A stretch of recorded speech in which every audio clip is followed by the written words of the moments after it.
നീല നിലവേ നിലവിലഴകെ താരമരികെ വിരിയും ചിരിയെ പാറിയുയരാൻ ചിറകിലലയാൻ തോന്നലുണരും മനസ്സിൽ വെറുതെ താനെ മാറിയൻ ലോകവും നിന്റെ ഓർമ്മയാലേ നൂറു പൊൻകിനാവിന്നിതാ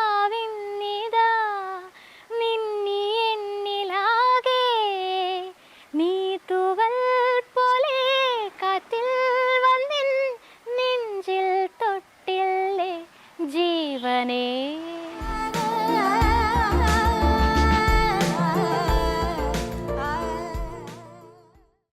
വ്യത്യസ്തവും ജനപ്രിയവും ഒട്ടേറെ അർത്ഥതലങ്ങളുള്ള ഒരുപാട് ഗാനങ്ങൾ നമുക്ക് സമ്മാനിച്ച ഡോക്ടർ മനു മഞ്ജിത്തിന്റെ പ്രിയ പത്നി ഡോക്ടർ ഹിമയാണ് നമ്മളോടൊപ്പം.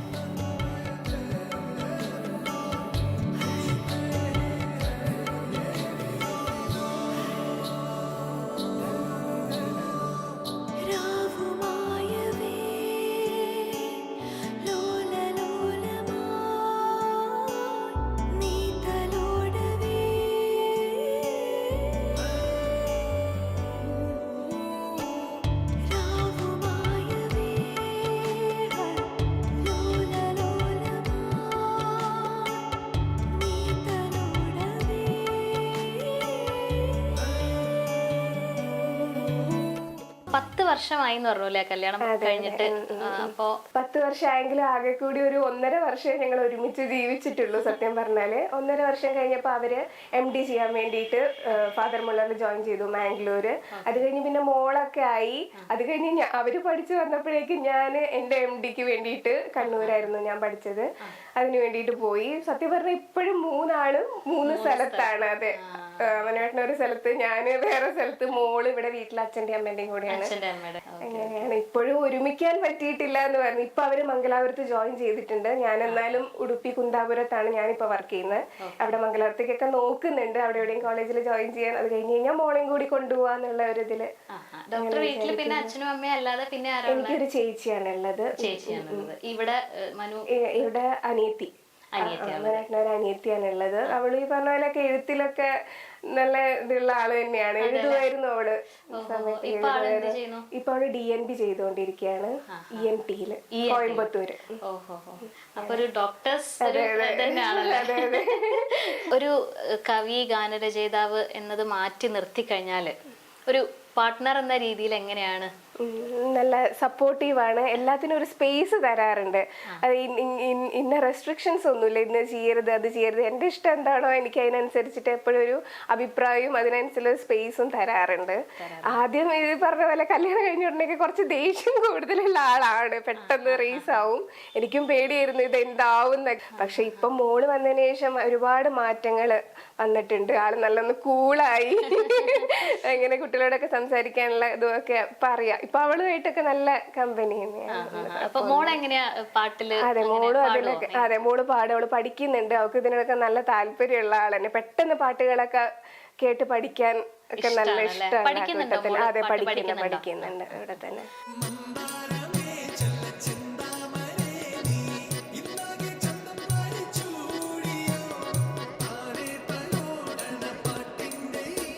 ഇന്റർവ്യൂകളൊക്കെ കണ്ടപ്പം മനു സാർ ഒരുപാട് ഓപ്പൺ ആയിട്ട് കാര്യങ്ങൾ സംസാരിക്കുന്ന ഒരാളാണെന്ന് തോന്നിയിട്ടുണ്ട്. അപ്പൊ എങ്ങനെ വീട്ടിലും അങ്ങനെ തന്നെയാണോ? ഹിമ ഡോക്ടറെ അടുത്തും അങ്ങനെ തന്നെയാണോ? എങ്ങനെയാണ് എല്ലാ കാര്യങ്ങളും ഓപ്പൺ ആയിട്ട് പറയുന്ന ഒരാളാണ്? അതെ അതെ അതെ, എല്ലാത്തിനും ഒരു അഭിപ്രായം ചോദിക്കുന്നുള്ളതാണ് അവരുടെ ഏറ്റവും വലിയൊരു സ്പെഷ്യാലിറ്റി തോന്നിയിട്ടുള്ളത്. എല്ലാത്തിനോടും ഒരു അഭിപ്രായം ചോദിക്കും അവരെല്ലാ കാര്യവും. ഇപ്പൊ ഒരു ഷർട്ട് എടുക്കുകയാണെങ്കിലും കൂടി അവിടുന്ന് ചിലപ്പോൾ വീഡിയോ കോളിൽ ചോദിക്കും, ഇത് മതിയോ അത് മതിയോ എന്നൊക്കെ ഇങ്ങനെ ചോദിക്കാറുണ്ട്. അതൊരു വലിയൊരു കാര്യമായിട്ട് തോന്നുന്നു. എല്ലാവർക്കും കിട്ടുന്ന ഒരു ഭാഗ്യമായിട്ട് തോന്നുന്നില്ല അത്. അതെ അതെ, കിട്ടുക. അവര് പാചകത്തിലൊക്കെ ഒരുപാട് ഇൻട്രസ്റ്റ് കാണിക്കുന്ന ആൾ തന്നെയാണ്. ഇങ്ങനെ വെറൈറ്റി ആയിട്ടുള്ള സാധനങ്ങളൊക്കെ ഉണ്ടാക്കാൻ വേണ്ടിട്ട് ഭയങ്കര ഇഷ്ടമാണ്. ഭക്ഷണപ്രിയനാണ്, ഏറ്റവും ആദ്യം പറയേണ്ടത് ഭക്ഷണപ്രിയനാണ്. മീൻ വിഭവങ്ങളൊക്കെ ഭയങ്കരമായിട്ട് ഇഷ്ടമാണ്. പറയുന്നേക്കാം, മാർക്കറ്റിലൊക്കെ പോയി മീൻ കാണാനും മീൻ മുറിക്കുന്നതൊക്കെ കാണാനൊക്കെ ഒരു പ്രത്യേക ഇഷ്ടമാണ്. അതിന്റെ വീഡിയോസ് ഒക്കെ ഇരുന്ന് കാണുന്നതാണ്. അങ്ങനെയുള്ളവരാണ് അത് പരീക്ഷിക്കാറുണ്ട് ഇവിടെ. അന്നേരം ഞങ്ങൾ രണ്ടാളും കൂടി ഇതുപോലെ, എനിക്കും അങ്ങനെ സ്ഥിരമായിട്ട് പാചകം ചെയ്യുന്ന ആളല്ല, ഞാനും ഇതുപോലെ വെറൈറ്റി ആയിട്ടൊക്കെ ഉണ്ടാക്കുമ്പോൾ ഞങ്ങൾ രണ്ടാളും കൂടി. ഞാൻ പാട്ടുകൾ എഴുതിക്കൊണ്ടിരിക്കുന്ന സമയത്ത് അതിന് ആപ്റ്റായ ചില വാക്കുകൾ അവനതിൽ സംശയം ഉണ്ടെങ്കിൽ ഇടയ്ക്ക്, എപ്പോഴും ഇല്ല, ചില സന്ദർഭങ്ങളിൽ ചോദിക്കാറുണ്ട്. പിന്നെ പാട്ടിനെ കുറിച്ച് പറയാറുണ്ട്, ഞാൻ ചോദിക്കാറുണ്ട് ആരുടെ പാട്ടാണ് എഴുതിയത്, എപ്പോഴാണ്, എന്താ പേരെന്താന്നുള്ള ഡീറ്റെയിൽസൊക്കെ അന്വേഷിക്കാറുണ്ട്. അപ്പോൾ അതുകൊണ്ട് അറിയാവുന്ന കാര്യങ്ങളൊക്കെ പറയാറുണ്ട്. പിന്നെ അതിൻ്റെ പാട്ട് റിലീസായി കഴിഞ്ഞാൽ പിന്നെ അതിനെക്കുറിച്ച് നമുക്ക് പാട്ട് അയച്ചു തരികയും അത് കേൾക്കുക എങ്ങനെയുണ്ടെന്നൊക്കെ ചോദിക്കുകയോ ചെയ്യാറുണ്ട്. എൻ്റെ അഭിപ്രായം ഞാൻ പറയാറുണ്ട്. ആദ്യം എന്നോട് പറയായിരുന്നു, ഇങ്ങനെ പലരുടെ ഇൻ്റർവ്യൂ കാണുന്ന സമയത്ത് പറയായിരുന്നു, അമ്മേ ഞാനും ഒരിക്കലും ഇങ്ങനെ വന്നിരിക്കും എന്ന് എന്നോട് പറഞ്ഞിരുന്നു.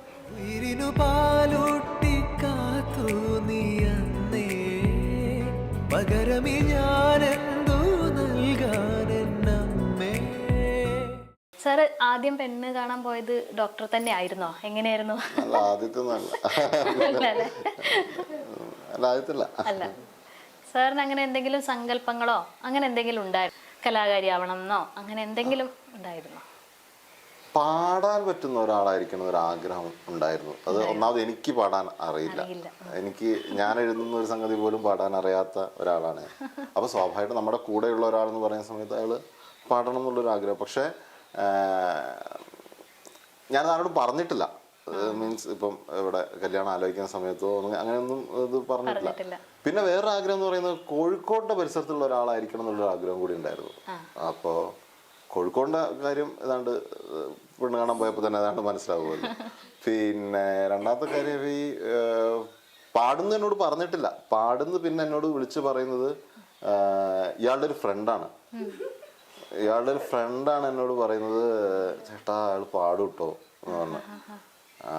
പക്ഷെ എത്ര ആക്കിയിട്ടും പിന്നെ പാടിയിട്ടില്ല. അങ്ങനെ ഒരു ദിവസം കല്യാണം കഴിഞ്ഞിട്ട് ഇയാളുടെ അമ്മ നിർബന്ധിച്ച് ഇരുത്തിയിട്ട്, നീ പാടിയാലേ നീ ചോറ് തരുള്ളൂ എന്ന് പറഞ്ഞിട്ട് അങ്ങനെ ഒരു ദിവസം ഇരുത്തി പാടിച്ചതാണ്. പിന്നെ പാടി എന്താ പറയാ, ഭയങ്കര ബുദ്ധിമുട്ടാണ്. പക്ഷെ ഒരു 4 വരി കേൾപ്പിക്കാൻ വേണ്ടിയിട്ട് ഭയങ്കര ബുദ്ധിമുട്ടാണ്. 2 വരി ഞങ്ങൾക്ക് വേണ്ടി പാടാൻ പറ്റുമോ? അങ്ങ് വാനക്കോണില് മിന്നി നിന്നൊരമ്പിളി, അമ്പിളിക്കലയ്ക്കുള്ളില് ചോര കൺമുയൽ, ഇങ്ങ് നീലത്തുരുത്തില് നീർപ്പരപ്പിൽ നിഴലിടും, അമ്പിളിക്കലയ്ക്കുള്ളില് ആമക്കുഞ്ഞനോ, ആമക്കുറുമ്പനെന്ന് നെഞ്ചത്ത് വെറ്റില ചെല്ലവുമായി താനെ വലിഞ്ഞു കയറി ദൂരത്തിൽ എങ്ങോ പതുങ്ങിയല്ലോ, താരക്കൊളുക്കുള്ളൊരാ ചിലക്കും വെറ്റില ചെല്ലത്തില്, ഭൂമിയെ പാടി മൂടും അത്രയും വെറ്റില ഇട്ടു വയ്ക്കാം കുഞ്ഞിളം വാവേ, കഥ കേട്ട് മെല്ലെ മിഴി പൂട്ട് മാറിൻ ചൂടിൽ ഉറങ്ങ്. കല്യാണം ഉറപ്പിച്ച ശേഷം ഓഫ് കോഴ്സ് സംസാരിക്കാൻ, അപ്പം നമുക്കറിയില്ലല്ലോ, അറേഞ്ച്ഡ് മാരേജ് അല്ലേ, നമുക്ക് ഒരു പരിചയമില്ലാത്ത ഒരാൾ, അതും നമ്മളുടെ ഇഷ്ടങ്ങൾ എന്ന് പറയുന്നത് ഈ പറഞ്ഞ പോലെ കല, സിനിമ, എഴുത്ത്, പാട്ട് ഇങ്ങനെയൊക്കെയുള്ള. അപ്പം ഇതുമായിട്ട് ചേർന്ന് പോകുന്ന ഒരാളാണോ എന്നുള്ളൊരു സംഗതി ഉണ്ടല്ലോ. അതായിരുന്നു ഏറ്റവും വലിയൊരു കൺഫ്യൂഷൻ, ഒരു ടെൻഷൻ, നമുക്ക് ഒരു പരിചയമില്ലാത്ത ഒരാൾ. അപ്പം അങ്ങനെ സംസാരിക്കാൻ ശ്രമിക്കുമ്പോൾ ഓഫ് കോഴ്സ് നമ്മുടെ വിഷയങ്ങൾ എന്ന് പറയുന്നത് ഇതൊക്കെ തന്നെയായിരിക്കും. അപ്പോൾ ആൾക്കാണ് ഈ ഒരു എന്താ പറയുക, പാട്ട് കേൾക്കാറുണ്ട്, നന്നായിട്ട് പാട്ട് കേൾക്കാറുണ്ട്, നല്ല മ്യൂസിക് സെൻസും ഉണ്ട്. ഇപ്പോൾ പലപ്പോഴും സംഭവിച്ചിട്ടുള്ളൊരു കാര്യം എന്ന് പറഞ്ഞു കഴിഞ്ഞാൽ, ഇപ്പോൾ ചില പാട്ടുകളൊക്കെ ഇപ്പോൾ എവിടെന്നെങ്കിലൊക്കെ നമ്മൾ റാൻഡമായിട്ട് പുറത്തൊക്കെ പോകുന്ന സമയത്ത് കേൾക്കുന്ന സമയത്ത് പെട്ടെന്ന് പാട്ട് കേൾക്കുമ്പോൾ ഇത് എനിക്ക് നല്ല കേട്ടുപരിചയമുള്ള പാട്ടാണല്ലോ എന്ന് ചോദിക്കുന്ന സമയത്ത് എനിക്ക് പാട്ട് പെട്ടെന്ന് മനസ്സിലായി. പക്ഷെ അതിൻ്റെ ഒരു ഇൻട്രോ ബിറ്റ് കേൾക്കുമ്പോഴത്തേക്കും ആൾ പറയും അത് ഇന്ന പാട്ടല്ലേ എന്ന് പറയാൻ. അപ്പം ഇതൊക്കെ അന്നേ മനസ്സിലായിരുന്നു. പക്ഷേ ഒരു ടെക്നീഷ്യൻസിനെ കുറിച്ചോ അല്ലെങ്കിൽ അങ്ങനത്തെ ഒരു അത്രയും ഒരു ഇതായിട്ടുള്ളൊരു കാര്യങ്ങളെ കുറിച്ചൊന്നും അങ്ങനെ ഭയങ്കര ക്യൂരിയസ് ആയിട്ടുള്ള ഒരാളല്ല. അപ്പം പിന്നെ എന്നോട് പറഞ്ഞിട്ടുണ്ട് ഈ പറഞ്ഞ ഗൂഗിളൊക്കെ നോക്കിയിട്ടൊക്കെയാണെന്നൊക്കെയാണ്. അപ്പോൾ ഇപ്പോഴും എനിക്ക് തോന്നുന്നു അങ്ങനത്തെ ഒരു വലിയ ഇതൊന്നുമില്ല. പിന്നെ ഇപ്പം നമ്മുടെ കൂടെ വന്നതിന് ശേഷം അങ്ങനെ അപ്പം പിന്നെ അതിൻ്റെ ഒരു പ്രോസസ്സ് മനസ്സിലായി. ഇങ്ങനെയൊക്കെയാണ് ഒരാൾ എഴുതുന്നു, ഒരാൾ അപ്പം ഇതിൻ്റെ ഇടയിൽ ഇത്രയ്ക്ക് എഫേർട്ട് ഉണ്ട് എന്നൊക്കെയുള്ള കാര്യം അന്വേഷിച്ചാൽ ഇപ്പോൾ ഓൾമോസ്റ്റ് നമ്മുടെ കൂടെ വർക്ക് ചെയ്യുന്ന ആൾക്കാരെ കുറിച്ചൊക്കെ ഏതാണ്ട് അറിയാമെന്ന് തോന്നുന്നു. അപ്പോൾ സാറിന് ഡോക്ടറിൽ ഏറ്റവും ഇഷ്ടപ്പെട്ട ഒരു സ്വഭാവം എന്താണ്? അല്ല, അങ്ങനെ ഇഷ്ടപ്പെട്ട ഒരു സ്വഭാവം അല്ല ഉണ്ട്. ഒരുപാട് ക്വാളിറ്റീസ് ഉള്ള ഒരാളാണ്. ഇഷ്ടമില്ലാത്ത ഒന്നോ രണ്ടോ കാര്യങ്ങൾ, അല്ലെങ്കിൽ ഞാൻ പലപ്പോഴും മാറണം, അല്ലെങ്കിൽ ഞങ്ങൾ സംസാരിച്ചിട്ടുള്ള, പിന്നെ ഞാൻ അങ്ങനെ ഒരു കാര്യത്തിന് നിർബന്ധിക്കാത്ത ഒരു ആൾക്ക് എന്താണോ ഇഷ്ടം. അപ്പം ഒന്ന് ഈ നേരത്തെ പറഞ്ഞതുപോലെ തന്നെ മ്യൂസിക് എന്ന് പറയുന്ന ഒരു ആളുടെ ഉള്ളിൽ സംഗീതമുണ്ട്. അപ്പോൾ സംഗീതം അങ്ങനെ പാടാൻ അറിയാത്ത ഒരാളുടെ സങ്കടം എന്താണെന്ന് വളരെ കൃത്യമായിട്ട് അറിയുന്ന ഒരാളാണ് ഞാൻ. അപ്പോൾ എനിക്ക് എന്തെങ്കിലും ഒരു കഴിവുണ്ടായിരുന്നെങ്കിൽ, മീൻസ് കിട്ടിയിരുന്നെങ്കിൽ ആഗ്രഹിക്കുന്ന ഒരേ ഒരു സാധനം പാട്ട് പാടുക എന്നുള്ളത്. അപ്പോൾ ആൾക്കത് ഉള്ളിലുണ്ട്. പക്ഷെ അത് ഉള്ളിലുണ്ടായിട്ട് അങ്ങനെ ഒരു സിദ്ധി ഉണ്ടായിട്ടും അതിനെ വേണ്ടത്ര കെയർ ചെയ്യുന്നില്ല എന്നുള്ളൊരു പരാതി എപ്പോഴും ഞാൻ പറയാറുണ്ട്, നേരിട്ട് പറയാറുണ്ട്. എന്നെ സംബന്ധിച്ചിടത്തോളം അവൻ പഠിച്ചൊരു വലിയ ഡോക്ടറാകുക എന്നായിരുന്നു എൻ്റെ മനസ്സിലുണ്ടായിരുന്ന താല്പര്യം ഉണ്ടായിരുന്നത്. പക്ഷേ ഈ രണ്ട് ഭാഗങ്ങളും, അതായത് ജോലിയും അതേപോലെ തന്നെ ഈ കലാരംഗത്ത് ഗാനരചനയിലുള്ള താല്പര്യവും ഒന്നായിട്ട് കൊണ്ടുപോകുന്നത് കഴിയുമോ എന്നുള്ളൊരു ഭയം എനിക്ക് ഉള്ളിലുണ്ടെങ്കിൽ കൂടിയും രണ്ട് മോന് വളരെ നന്നായിട്ട് കൊണ്ടുപോകാനുള്ളൊരു താല്പര്യം അവനിൽ കാണുകയും അത് വളർത്തിയെടുക്കുകയും അവൻ്റെ സ്ഥിരോത്സാഹത്തിൻ്റെ പേരിൽ തന്നെയാണത് അങ്ങനെ ആ രംഗത്തേക്ക് ഉയർന്നു വരികയും കഴിഞ്ഞത്.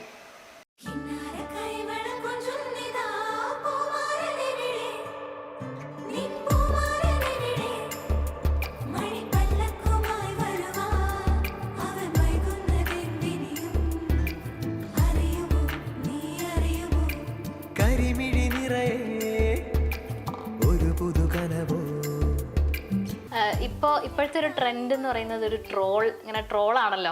അപ്പൊ ഒരുപാട് അങ്ങനത്തെ ടൈപ്പ് പാട്ടുകൾ എഴുതിയിട്ടുള്ള ഒരാളും കൂടിയാണല്ലോ മനു മഞ്ജിത്ത് സാർ. അപ്പം എങ്ങനെയാണ് ഇപ്പൊ വീട്ടിലൊക്കെ ഇപ്പൊ കുഞ്ഞിരാമായണം, ആട് എന്ന് പറഞ്ഞ സിനിമയിലൊക്കെ അങ്ങനത്തെ ഒരുപാട് പാട്ടുകൾ എഴുതിയിട്ടുണ്ടല്ലോ. അപ്പൊ വീട്ടിൽ എങ്ങനെയാണ് ആള് തമാശക്കാരനാണോ, ആ രീതിയിൽ അങ്ങനെ ട്രോളാറുണ്ടോ? അതെ, വീട്ടിലും അങ്ങനെ തന്നെയാണ്. എല്ലാരെയും ട്രോൾ തന്നെയാണ് പണി. അച്ഛനും അമ്മേനെയും ചെയ്യാറുണ്ടോ? തിരിച്ച് കുറവായിട്ടുണ്ട്. അപ്പം അവര് ഈ പറയുന്ന പോലെ അവർക്ക് പല സിനിമാ ഭാഗങ്ങളും ഒക്കെ ഇപ്പോഴും അവര് ബൈഹാർട്ടാണ്. കുട്ടിക്കാലത്ത് കണ്ട സിനിമകളായിരിക്കും, പക്ഷെ ഇപ്പോഴും ഓരോ ഡയലോഗ് അടക്കം കറക്റ്റ്. അത് മിമിക്രി മോണാക്ടിലൊക്കെ പണ്ട് പാർട്ടിസിപ്പേറ്റ് ചെയ്തിട്ടുണ്ടായിരുന്നു. അതൊക്കെ ഇപ്പോഴും കറക്റ്റ് ആയിട്ട് ഒരു വള്ളി തെറ്റാണ്ട് ഇപ്പോഴും കറക്റ്റ് ഡയലോഗ് പറയുന്നു എന്നുള്ളതാണ്. അതെ, ഈ വീഡിയോസ് ഒക്കെ ഇരുന്ന് കാണും മിമിക്രീന്റെ ഒക്കെ. മോളും അതേപോലെ തന്നെയാ. അവളും പെട്ടെന്ന് ഈ കാര്യങ്ങൾ, മിമിക്രി സാധനങ്ങൾ അതൊക്കെ പെട്ടെന്ന് സ്ക്രിപ്റ്റ് പഠിച്ചെടുക്കും. അവളും പറയും അതുപോലെ തന്നെ. ഇപ്പം പി ഭാസ്കരൻ മാഷ്, അതുപോലെ തന്നെ നമ്മളെ ഗിരീഷ് പുത്തഞ്ചേരി സാറ്, അന്നത്തെ ഒരു പാട്ട് എഴുത്തും ഇപ്പോഴത്തെ ഒരു ഗാനരചനയും ഒക്കെ ആയിട്ട് എന്താണ് ഒരു വ്യത്യാസം സാറിന് തോന്നിയിട്ടുള്ളത്? ഒരുപാട് വ്യത്യാസങ്ങൾ. ഒന്നാമത് പാട്ടെഴുത്തുന്നല്ല, സിനിമ മാറിയില്ലേ മൊത്തം.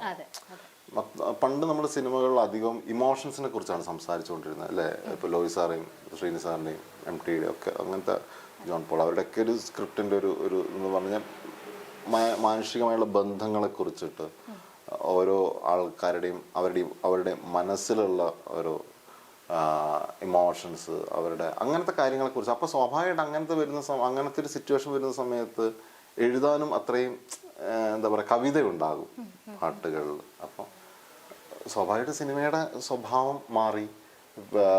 പാട്ടിൻ്റെ ഇന്നിപ്പോൾ ഒരു പാട്ടിൻ്റെ ഡ്യൂറേഷൻ പോലും വളരെ 2-2.5 അല്ലെ. പണ്ട് നമ്മൾ 5 മിനിറ്റ് പാട്ട്, 4-5 മിനിറ്റ് പാട്ടെന്ന് പറയുന്നത് ഇന്നൊരു 2.5 മിനിറ്റ് പാട്ടിലേക്ക് വന്നു.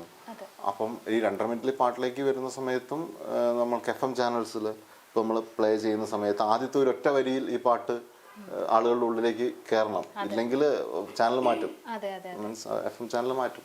അപ്പം പാട്ട് നമ്മൾ പണ്ട് നമ്മളൊരു മൊത്തത്തിലൊരു പാട്ടിൻ്റെ ഭംഗി എന്താണെന്ന് ആസ്വദിച്ചിരുന്നു. അത് പിന്നെ അതിനുശേഷം പിന്നെ നമ്മൾ പല്ലവികളിലേക്ക് മാറി. പല്ലവി ഓക്കെ ആണെങ്കിൽ നമ്മൾ ഓക്കെ, പാട്ട് ഹിറ്റാണ്.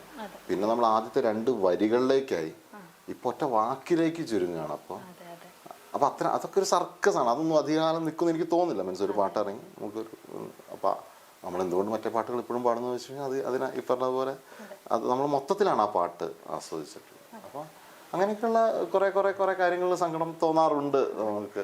പക്ഷേ അല്ലാതെയും ഉള്ള പാട്ടുകളും ഇപ്പം അതിനൊരു ക്വാളിറ്റി ഉണ്ട്. അത് ഇമോഷൻസ് ടച്ച് ചെയ്യുന്ന ഒരു പാട്ടാണെങ്കിൽ അത് ഇപ്പോഴും ഇപ്പോഴത്തെ ആളുകളും ഇൻസ്റ്റയിലാണെങ്കിലും ഒക്കെ പാടുന്നു.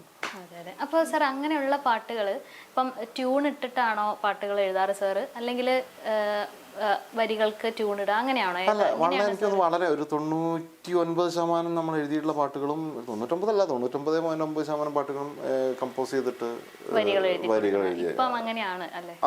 അധികമൊന്നല്ല, എല്ലാം തന്നെ എന്ന് പറയാം. ഇപ്പൊ തിരുവാവണി രാവ്, പിന്നെ നമ്മുടെ കുടുക്കു പൊട്ടിയ കുപ്പായം, പിന്നെ ആടിന്റെ ഒക്കെ ഇൻട്രോ, അങ്ങനെയൊക്കെ വളരെ വിരലെണ്ണാവുന്ന പാട്ടുകളേ ഉള്ളൂ. അല്ലാതെ ഇപ്പൊ സാറ് ഒരുപാട് നല്ല പ്രണയഗാനങ്ങൾ എഴുതിയിട്ടുണ്ട്. അതുപോലെ തന്നെ കുടുക്കുപൊട്ടിയ കുപ്പായം, അതുപോലെ മദ്യപാനത്തെ കുറിച്ച്, അങ്ങനെ പല ശാഖയിലുള്ള പല മേഖലയിലെ പാട്ടുകൾ എഴുതിയിട്ടുണ്ട്. അപ്പൊ എനിക്ക് ഡോക്ടർ ഹിമയോടാണ് ചോദിക്കാനുള്ളത്. അപ്പൊ ഇങ്ങനെ പാട്ടുകൾ എഴുതുന്ന സമയത്ത് എങ്ങനെയാണ് ഈ കുറെ വെറൈറ്റികളാണല്ലോ, അപ്പം അഭിപ്രായങ്ങളൊക്കെ പറയാറുണ്ടോ? അല്ലെങ്കിൽ അത് അങ്ങനെ ഇഷ്ടമല്ല എന്നോ, അല്ലെങ്കിൽ അങ്ങനെ പാട്ട് അങ്ങനെ എന്തെങ്കിലുമൊക്കെ പറയാറുണ്ടോ?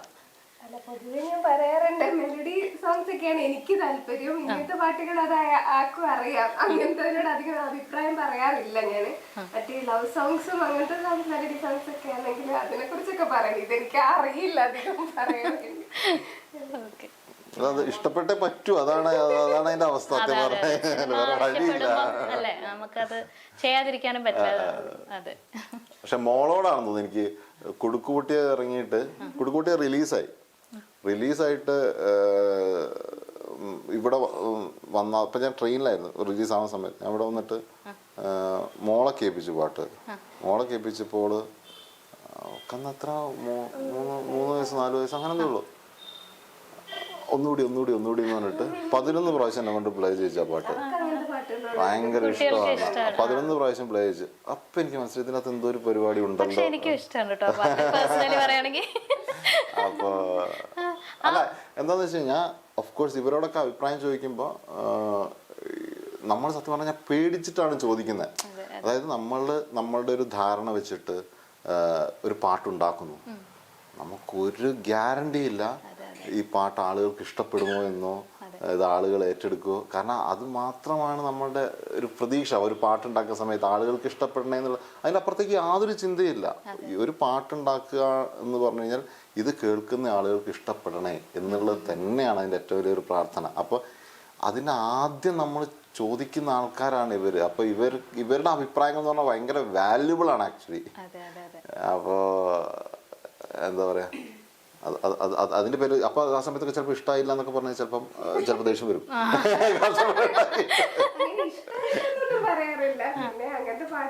പക്ഷെ ഈ അടുത്ത് വേറൊരു ഇപ്പൊ എനിക്കൊന്ന് സത്യൻ സാറിന്റെ പടത്തിലെ വരി ഞാനിങ്ങനെ വായിച്ച് കേൾപ്പിച്ചു. അപ്പൊ അതിലൊരു പാട്ട് ഇത് ഫൈനലാണോ? ഞാൻ പറഞ്ഞ ഫൈനലാണ്. അതിന്റെ ആദ്യത്തെ വരി മാറ്റുമോ? ഞാൻ പറഞ്ഞില്ല, മാറ്റൂല. അപ്പൊ ഞാൻ പറഞ്ഞു പിന്നെ പാട്ടായിട്ട് കേൾപ്പിച്ചു. ഇതിപ്പോ രസമുണ്ട് പൊട്ടിയ കുപ്പായം മുടുത്തു മണ്ടണ കാലത്തെ മിടുക്കി പെണ്ണെ എന്നോട് നെഞ്ചിൽ നടുക്കിരുന്നവളാണേ നീ.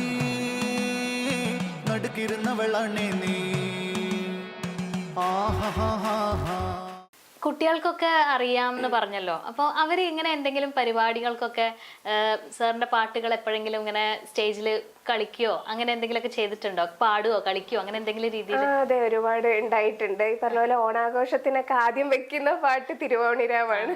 അപ്പൊ ഫ്രണ്ട്സ് ഒക്കെ ഇങ്ങനെ പറയാ തുടങ്ങി ഫസ്റ്റ് സോങ് എന്തായാലും ആ പാട്ട് തന്നെയാണ് എപ്പോഴും വെക്കാറുള്ളത്.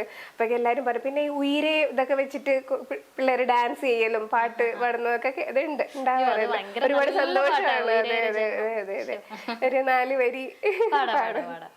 ഉയരേ ഒരു ജന്മം നിന്നെ ഞാനും അറിയാതെ പോകേ, വാഴ്വിൽ കനലാളും പോലെ ഒരു മോഹം നീയേ, നെഞ്ചുലഞ്ഞ മുറിവിലായി മെല്ലെ മെല്ലെ തഴുകുവാൻ നിലവാകാം നിഴലാ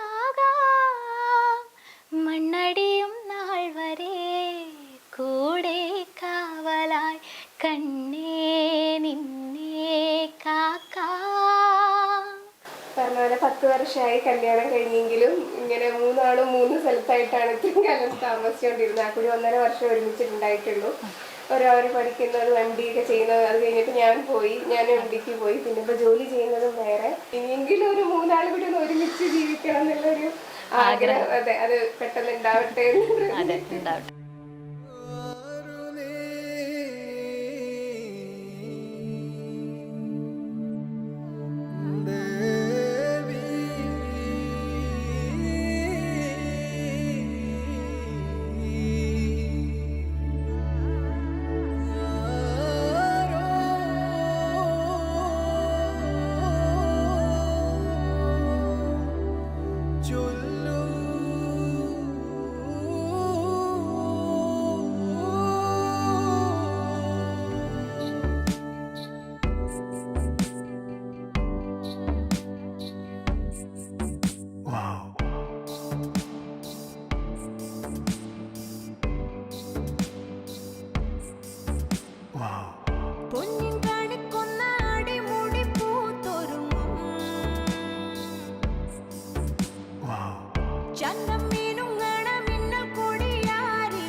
കനവിലോ കുളിരുമാ വിരിയും നീ മുഖമിനി മഷി തൊടാ